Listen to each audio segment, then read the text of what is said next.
നിയമസഭാ മന്ദിരത്തിൽ പോയി ഫുഡ് കഴിച്ചാലോ? KLIBF 2026 ഭാഗമായിട്ട് നമ്മുടെ നിയമസഭാ മന്ദിരം ജനങ്ങൾക്കായി തുറന്നു തന്നേക്കുവാണ്. ജനുവരി 7 മുതൽ 13 വരെയാണ് ഫെസ്റ്റ് നടക്കുന്നത്. ന്യൂസിൽ മാത്രം കണ്ടിട്ടുള്ള നിയമസഭാ മന്ദിരത്തിൻ്റെ ഉള്ളിൽ കയറാൻ പറ്റുന്ന ഒരു അവസരം കൂടിയാണ് ഇത്. ഒരുപാട് ബുക്ക് സ്റ്റോൾസ് ഉണ്ട് കേട്ടോ. ഇവിടെ വന്നാൽ പുസ്തക പ്രേമികൾക്ക് കൈയും മനസ്സും നിറയെ പുസ്തകം വാങ്ങിപ്പോകാം. ബുക്സ് മാത്രമല്ല കേട്ടോ, ഒരുപാട് കൾച്ചറൽ പ്രോഗ്രാംസും നടക്കുന്നുണ്ട്.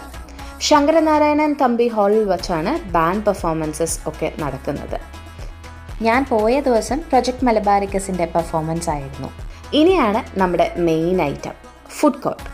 വലിയൊരു ഏരിയയിലാണ് ഫുഡ് കോർട്ട് സെറ്റ് ചെയ്തിരിക്കുന്നത്. ഒരുപാട് സ്റ്റോൾസുമുണ്ട്. പല ജില്ലകളിലുള്ള കുടുംബശ്രീയുടെ സ്റ്റോൾസുമുണ്ട് കേട്ടോ. കൊതിയൂറുന്ന ഒരുപാട് വിഭവങ്ങളുമായിട്ട് വനസുന്ദരി ചിക്കനും പായസവും ഐസ്ക്രീമും അങ്ങനെ നീണ്ട ഒരു ലിസ്റ്റ് തന്നെയുണ്ട് നമ്മുടെ ഫുഡ് കോർട്ടിൽ.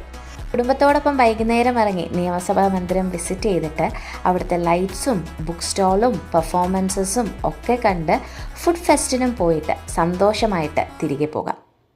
ക്യാഷ് മുൻകൂട്ടി പേ ചെയ്യുമ്പോൾ പല റേറ്റിലുള്ള കൂപ്പൺസ് തരും കേട്ടോ. അതുകൊണ്ടാണ് നമ്മൾ ഫുഡൊക്കെ വാങ്ങേണ്ടത്. ബാലൻസ് ഉണ്ടെങ്കിൽ തിരികെ കൊടുക്കാം. ഫുഡ് സ്റ്റോളിൻ്റെ പുറകുവശത്തായിട്ട് വടക്കൻ കേരളത്തിൽ കണ്ടുവരുന്ന കലാരൂപമായ തെയ്യം അരങ്ങേറുന്നതിനായി ഒരു ദൈവികമായ അന്തരീക്ഷവും സജ്ജീകരിച്ചിട്ടുണ്ട്. ഓരോ ദിവസവും ഓരോ തരത്തിലുള്ള തെയ്യമാണ് കേട്ടോ ഇവിടെ അരങ്ങേറുന്നത്. അപ്പോൾ ഇതുവരെ പോകാൻ കഴിയാത്തവർ ഒന്ന് പോയി നോക്ക് കേട്ടോ.